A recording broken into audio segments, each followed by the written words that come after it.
sorry ပါပြောတာမဟုတ်ပါဘူးပြောဖို့မအားသေးလို့ပါတကယ်မအားသေးလို့ပါဟုတ်ကဲ့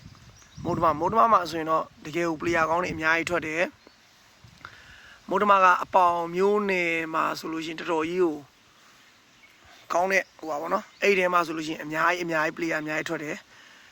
ဟိုဖိုးခွားတို့ရဲထက်တို့ဖိုးခွားရဲထက်ဘဲဦး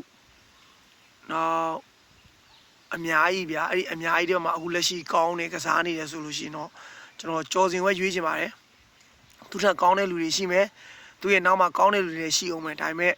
ကျွန်တော်ကြိုက်တာကိုပြောတာပါကောင်းတဲ့လူမပြောနဲ့နော်ကျွန်တော်ကြိုက်တဲ့ player ဆိုရင်ကြော်စင်ကြိုက်ပါတယ်ကြော်စင်ကအများကြီးလုပ်ပြထားတယ်ဗျရော့ကော့ပွဲမှာလည်းသူလုပ်ပြထားတယ်တိုင်းနယ်ပြည်နယ်မှာလည်းသူလုပ်ပြပေးခဲ့ပွားပြီအခုလက်ရှိစုံပွဲတွေမှာဆိုလဲသူလှုပ်ပြတယ်အခုလက်ရှိပြီးခဲ့တဲ့မနေ့ကပြီးခဲ့တဲ့ပွဲမှာဆိုတော့သူကကပတိန်နဲ့အကောင်းဆုံးသူလှုပ်ပြထားတယ်ပေါ့နော်ဆိုတော့ကျွန်တော်တို့မိုးတမမှာဆိုလို့ရှိရင်ကြော်စင်ကိုကြိုက်ပါတယ်ဗျကောင်းတဲ့သူလည်းရှိချင်းရှိမယ်ဒါပေမဲ့ကျွန်တော်တယောက်တည်း personal အကြိုက်ကိုပြောတာပါကြော်စင်ကြိုက်ပါတယ်နောက်ကျသွားတဲ့အတွက်လည်း sorry ပါ